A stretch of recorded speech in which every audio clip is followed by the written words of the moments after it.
Shalom, shalom, everyone. This is the Jewish Bible Man. If you like what you see today, give me a thumbs up, subscribe. Got a question, you can go ahead and shoot me an email. I'll do my best to address. Today, I have the privilege and the honor of interviewing or letting a person explain a little bit about his work. His name is Hananiah Pinto. He lived in Israel for many years, speaks Hebrew, and he is building a replica of the Sea of Galilee. And a few other things too, which I'll let him explain. If you look behind me, this is kind of the beginning of the work. He's calling it the Secret of the Seas. But without further ado, I'm going to let him come up here and start walking us through his work that he's going to do here. Keep in mind, this is still a work in progress. It's not completed yet.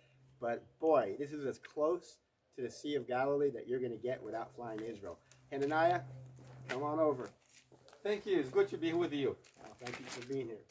It's great to be with you guys and to show a little bit of the dream over here.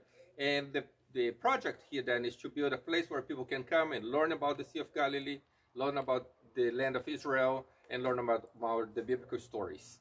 The beginning here is the sea, the secrets of the sea, and through this door we come in and we enter the courtyard that's called the Mediterranean courtyard. So let's go there.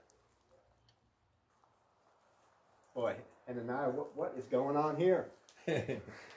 So the dream here is to paint the floor and to make the floor to be a map of the Mediterranean. The Mediterranean showing the different islands.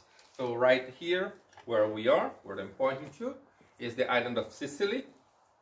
And then next door to it starts the mainland of Italy with the booth and the South Italy going all the way to Rome and then North Italy.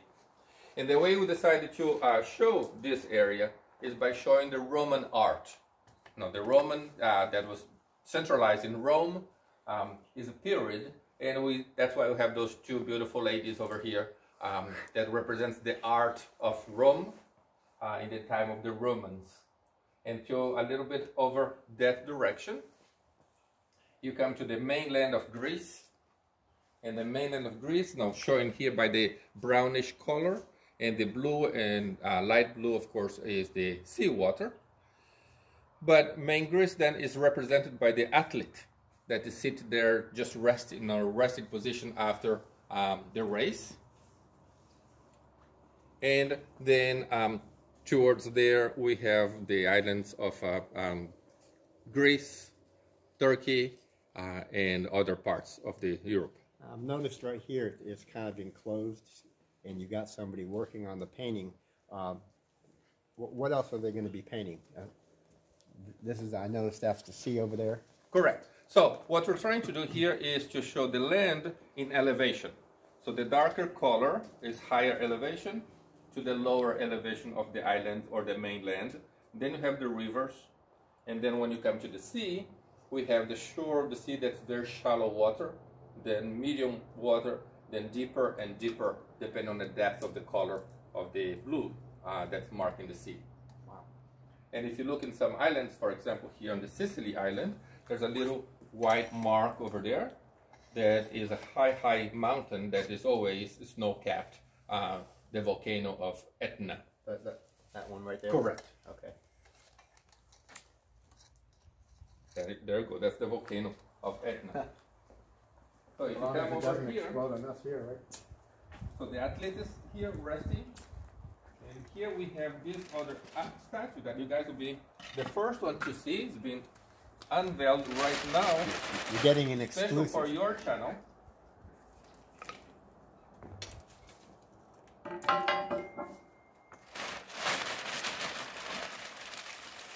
Wow.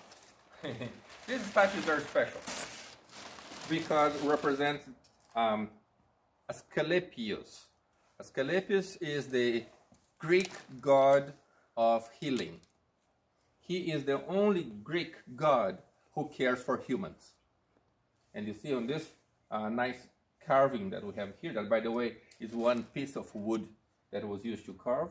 His eyes looks down and he looks kind of with compassion to the people, because on his heart, on the mythology, of course, the mythology of this non-existing god was that he is supposed to take care of the humans that was created by Zeus or created by the pantheon, but he worries about them, and he suffers with them, and he tries to heal when they get sick. So all the medical centers throughout early Greece and early Rome around the world are called Asclepius, because it's named after this personage that was the leader or the main healing person. It's very practical. Asclepius had one daughter, and her name was Hygiene. So if you have hygiene, it's easier for the god of health to take care of you, right? So that was important for people to learn. So our Asclepius is here, not far from the land of Turkey, where the main healing center before the time of Jesus was, in a land there that had a very large city dedicated to a healing place. Okay. Well, that's incredible. That work is incredible. The craftsmanship. I mean, look, he almost looks human, alive. The other connection that we have is that later, 3rd, 4th, and 5th century, when the Christians start making statues of Jesus, they often copy this god to put on Jesus' face. No, I was going to say, it kind of looks like... It can look like Jesus. Yeah. No, he doesn't look like Jesus. Jesus looks like him. Yeah. Because he has this compassion on his face. Well, the other gods are always fighting against themselves or having all kinds of wars or affairs or whatever they might be. This is the god that cares about, oh my goodness, the people is sick, or they are have another plague, or this god throw a thunderbolt over there and kill their crop, and now they are all hungry. So he's the one who worries about the humanoids. Okay, over here we have another thing that's worth mentioning.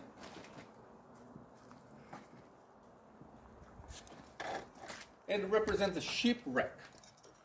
This area of the Mediterranean is really, really populated, and for so many centuries, so there's a lot of transport, of warfares, of traveling that takes place.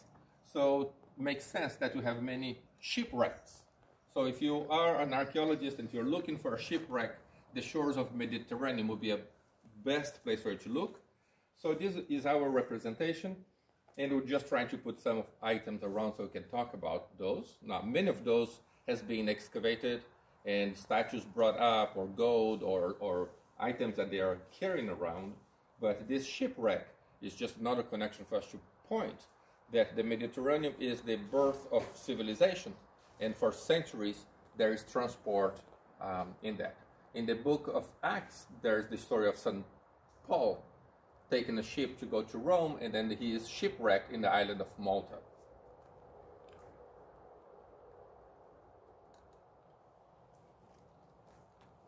Okay.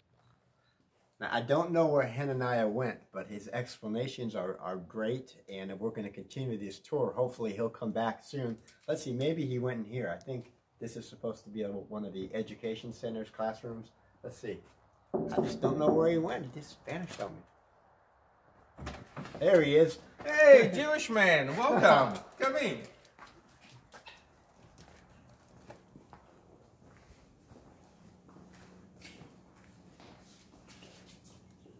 Okay, the idea of this room that we're very excited about is that this could be a classroom.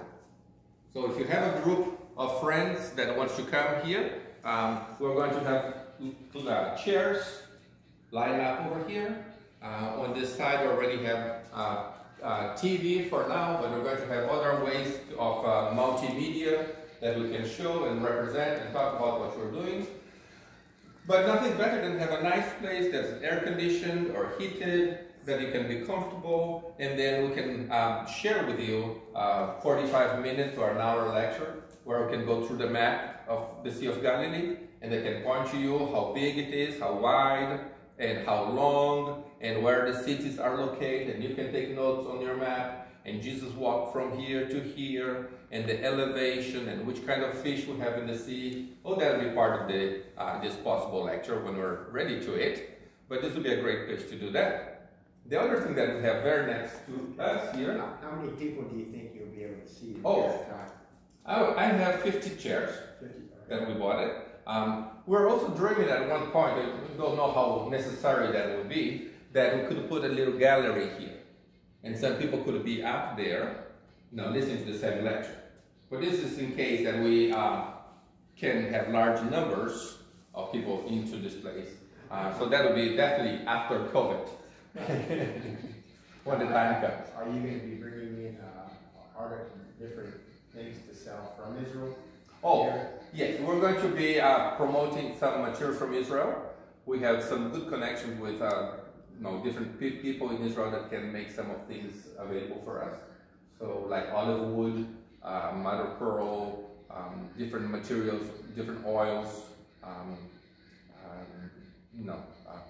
things that can be used for ceremonial, like menorahs and candles and Star of David and talits, things that we use every day. That's important for people to have and to know. So a specialized kind of shop that is related to Israel. So that would be great. It's very hard to get things from Israel when you need them. So. That's right. That's right. So it'd be good to have that. Yeah. We also are very much on a dreaming situation, but one thing that we would like to do, if all possible, is to have a place where people actually can be fed. Right? When you hear a story is one thing, but actually when you taste and when you sample something, that gives a different dimension to it. So I have an actual room over here behind me that is a room that will be used as a dining room where we can possibly serve several kinds of meal. One of the kinds of meal that I think that we're going to be able to offer in that room is a meal that we serve fish, because we're in the Sea of Galilee. So if you have a very nice fish dinner, and while you are being fed by our food, we're also sharing with you that Jesus did this miracle on the shores of the Sea of Galilee, or that in another parable when Jesus was hungry, or the people were hungry, and nobody had bread to feed them, a young boy came and gave Jesus 2 loaves and 5 fish, the other way around, 5 loaves and 2 fish, and with that Jesus was able to feed the multitude. So to have those stories shared to you while you're actually eating your fish, drinking from your wine, or tasting your pita bread, that will make a big difference on our understanding of the miracles. So people are going to be able to come here, hear presentations on what the Sea of Galilee is, the Mediterranean Sea, and get a little bit more educated about where Jesus was at that time, and then they can come in here and enjoy a meal that would be similar to what Jesus probably ate at that time. Yes, very soon. Very soon we'll be able to do that. We right now we're in the middle of this pandemic, so there's not much that can be done. But soon we hope that we'll be able to receive groups that we can then do this tour that we're doing together with the group, and then continue with the classroom here with this class, and then finishing by having a meal together where we can take fun and be part of that. This is going to be incredible. I think it'll be good. I'm excited. It hasn't even opened yet. It's going to be incredible. The Bible is going to come alive. That's the idea. I'm hearing to really come more alive to me, and I've been to Israel. So. Yes, that's the idea. We think that so much of in this time, particularly this time when it's so important to have videos and movies and camera, and everything is so fast, and the new generation is so into all those technologies. The church is missing if you just keep preaching from the pulpit. We do need to have ways to show and to talk about things, to do more like in school, show and tell, and make sure that you have what you need to understand what it does.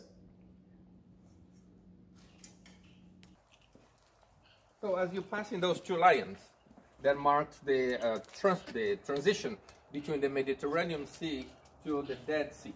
So welcome to the future Dead Sea. We have some displays over here that will help you already to understand what we're coming from.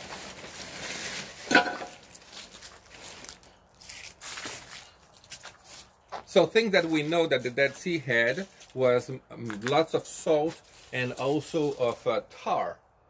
Tar is what is used to cook chips, as well was exported to the Egyptians to be able to make mummification. So there's a little mummy over there. So in this shelf here, we have the different minerals of the Dead Sea area. And the black thing there inside of the jar is a little bit of the bitumen or the tar. And then the two rocks on the two shelves below it is just salt. And we just made a very little childish thing here that shows the extraction of the salt from the salt mines on the Dead Sea area. And you have the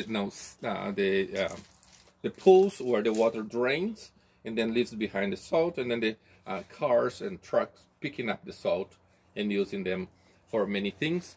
The salts of the Dead Sea area today are one of the main industries in Israel.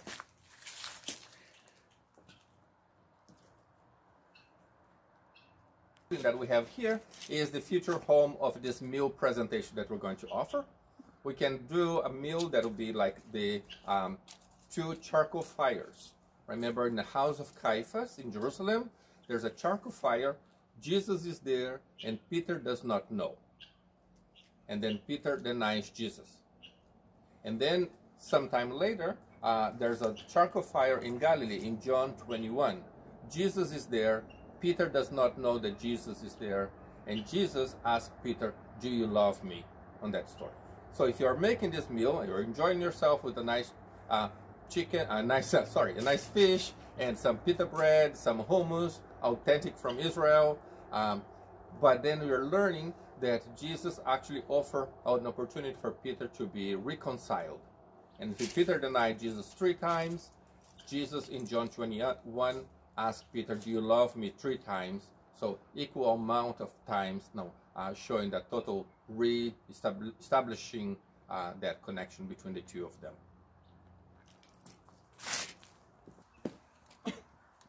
2 more lions over here, and we are then leaving the area of the Dead Sea and entering the area of the Red Sea. The Red Sea for us was important because the Red Sea is the Egypt connection. And in Egypt we have not only Joseph that went there, but we also have Moses, and we have the Exodus coming out of Egypt. So please come in. We are in the process of making a small little water here, just because we need to talk about the Red Sea. By the way, the Red Sea is a mistranslation of the name. The original says Reed, Sea of Reeds. But when it was translated into English, reed, R-E-E-D, became R-E-D, red. So it's not a color, but it's a plant that grows there. And one of the things that we want to have here is several plants that are not native of the area. So the main figure in Egypt is, of course, Pharaoh. And this Pharaoh is then here, poising, looking over his kingdom. Hey. Egypt was a very strong empire for many centuries, and they had this fantastic ways to carve stones and to make things that even for us today is kind of difficult to think how they did. But the obelisk that normally was made out of one solid piece of rock that they would carve as long as they could, and then put stories on the side of the faces of the obelisk marking their connection with the king. So Egypt is a great place for us to study because they are very literate. In all the statues, you have the text, who this statue was, what they're representing, and what they're meaning for. And of course, we needed not be Egypt if you did not have a pyramid to represent. So we're in the process of putting a pyramid over there. So the connection of the obelisk marking the history, the statue below us here, the Sphinx, that marks the mythology of Egypt, and then the pyramids, that is the tombs of the pharaohs, plus the image of the emperor over here that completes the thing by showing what the connection that we have. So our pharaoh looks like he's been dead for quite some time, but he came to life when you put some pretty colors on him. Today is very cold here where we are, so he's kind of bracing his chest because he, of course, being pharaoh, is shirtless. But I think from this corner we can see the future place for the Sea of Galilee. Oh, yes. See if you like it.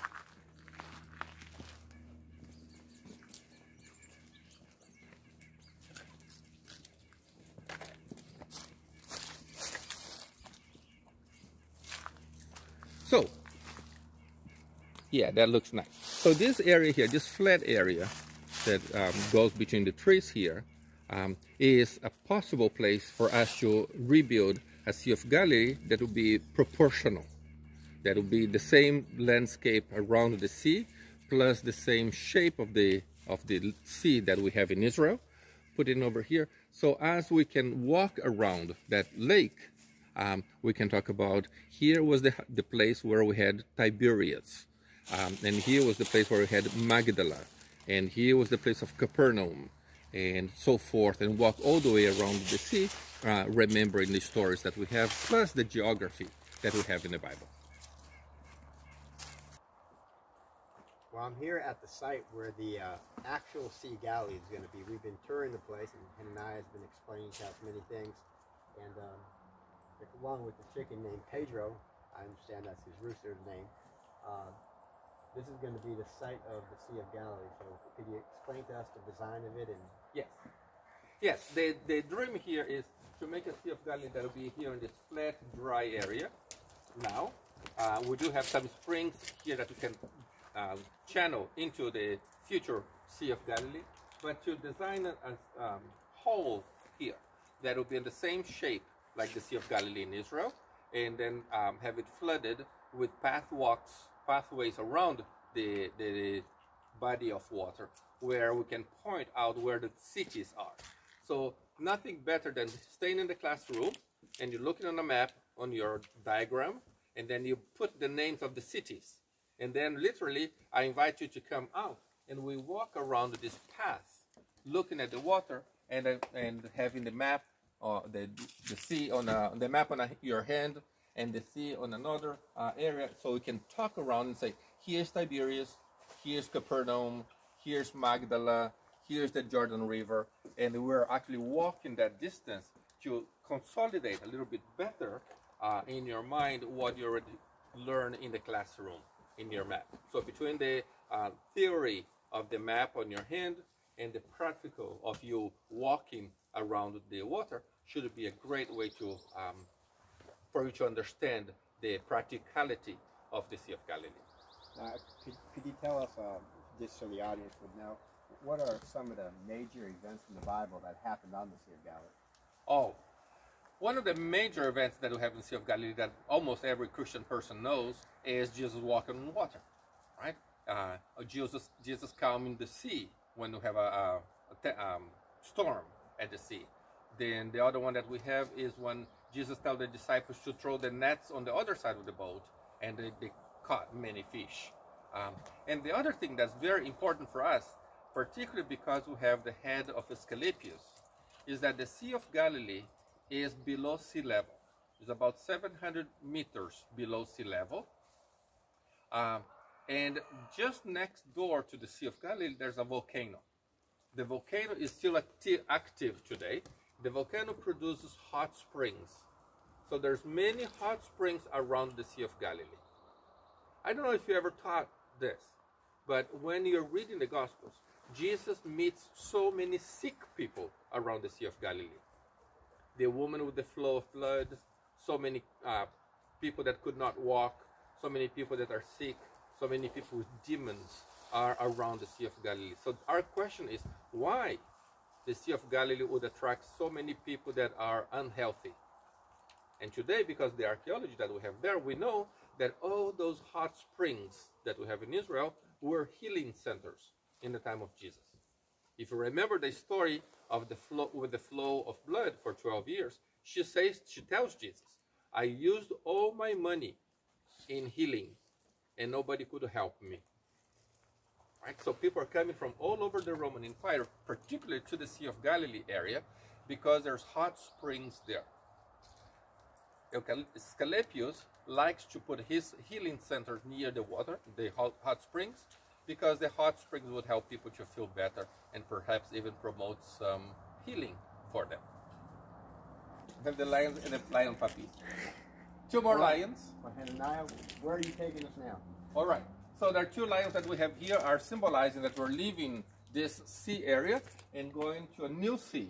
And the new sea that we have, if you had four seas, the Mediterranean, the Red, the Dead Sea, now we're going to the Sea of Galilee that's up the stairs over here. So between the two lions and the flower pots that we have here is the entrance to the Sea of Galilee display. Let's go.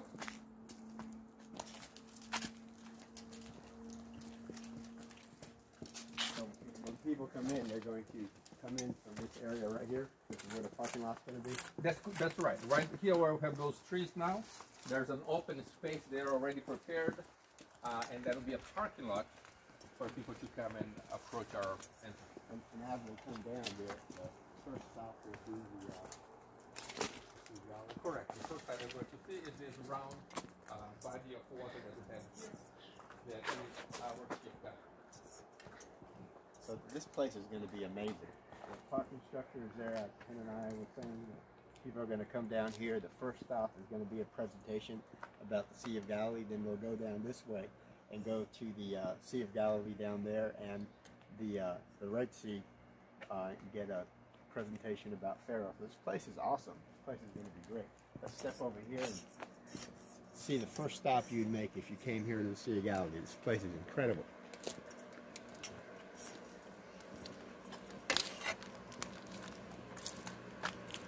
So in preparation for this area to be the Sea of Galilee, we have already benches where people can sit around and take a relaxing moment over here. We do have a temporarily kind of boat here that eventually will be a display of boats of the Sea of Galilee. The property came with that beautiful pigeon house up there. And all those beautiful trees that we have around here. So it'll be pleasant, any time of the year. The summertime will be nice and shady. In the springtime we'll have plenty of flowery trees. So it should resemble as what our picture of the Galilee area is. There already have a platform. And in that platform will be an area that you can have displays.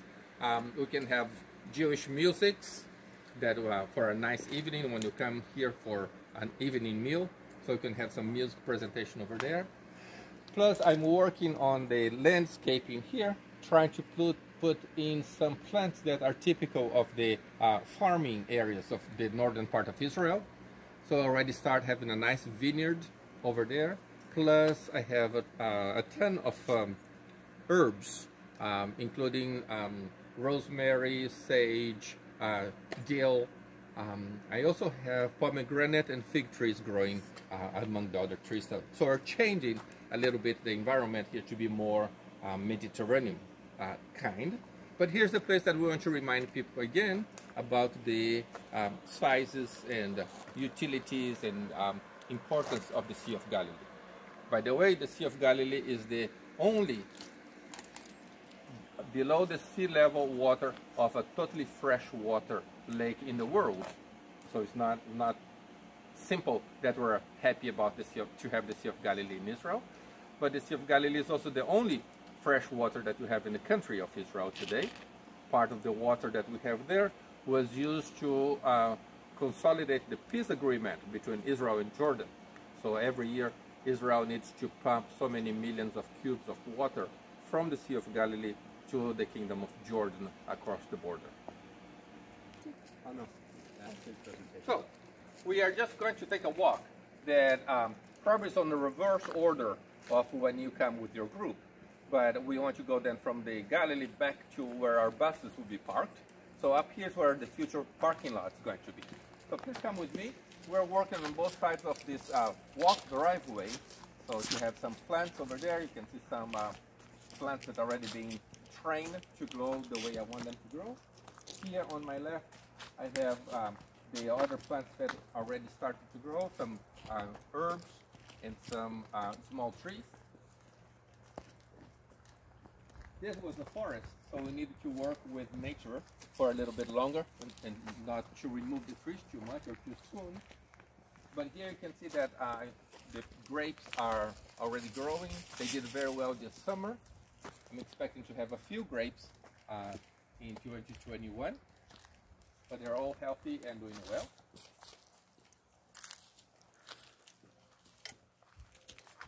So this open space here is our closest area to the highway. So far away among the trees is where the highway is. We're going to be cutting some of those trees to make a driveway from the highway into this parking lot. And then from here we walk down to visit the different items that we just talked about. How many cars do you think you'll be able to fit here? Well, if you put them in different ways, no lines and planning, we'll probably put quite a few. I'm not sure how many, but probably even a couple buses. So the goal here is more than anything to teach groups, not necessarily individual that will be coming, but you can bring a group, make a reservation, bring your group and enjoy sections or the whole program that I just showed you, and then we just don't know, spend more time together or less time depending on what you're doing. So for a group that's coming, for example, for you spend a day in the area, you can come here for an hour, or you can come here for 3 hours, and then you go to other attractions that we have in the area. But we hope that you have a great time when you come with us, because it's not just a place to go sightseeing, but it's a great place to learn more about the Bible. So if you come and a group just came before you and they're in the Sea of Galilee, so we can come over here and just have an introduction or a little visit. And you could do like a Galilee garden tour too. You know, they do church service every year. Yes, so you could do that's that right. Here. The things are all frozen. Uh-oh. You think that the Sea of Galilee was frozen when Jesus walked? That would explain a lot. That would be hard for the boat though. Needs to be an icebreaker. But this fountain also is very nice. When you turn it on, the water drops, makes it sing. Ding dong, ding ding. No, this is. I mean, somebody put a lot of money into it. It's beautiful. Yeah. And all those trees are Bradley pear, the one that does the white flowers. Yeah. Oh, So it's wow. very elegant. And we have a lady there that was summer, so she needs to be cleaned up. Yeah, he likes that kind of artifact. Shalom everybody, I'm here with Hananiah. We've been touring the place, as you all know. And this is going to be the site of the Sea of Galilee. As you can see, he's got plenty of water, but the actual site that he wants to use for it is going to be in this section right here. And I'm going to ask Hananiah, could you explain to us a little bit about what's going to go into this? Sure. So the original idea was that we'll be able to make a Sea of Galilee using the whole pond, this whole lake that we have behind me here. But this lake is 4 acres big. So if you're having a Sea of Galilee that we actually want to use for everybody that comes to visit, it might be a big hike for some people, and they'll choose not to do or be too difficult, particularly in the summer days or in the winter time when it's either too cold or too hot. So instead of making a super big place, we decided to redesign and make it a smaller area where we can use the same water because we have springs here, but make it a more manageable size that anybody can walk, even if you're not a good walker. And it's going to go further up that way? Correct. So we're going to dig it up over here on this shallow place that is easier to start. And then it's also closer to the buildings where we're already being. So just to avoid to have too much of a hike around, and then we can concentrate on the learning and not on the exercising part of it. But in the meantime, we have this beautiful water here. Great for fishing, very relaxing. But this is another place that even though if you're not using the small section of the lake, why can you have a group here for a sunrise service? Why can you have a group here for Passover, full moon talk and food? Why can you have a youth group here that comes and bring their sleeping bags and sleep around? Come already. So the Lord gave us dreams. And there's nothing wrong about dreaming big when you're actually trying to spread the good news of Jesus. So that's the point. You know, I want to ask you, what led you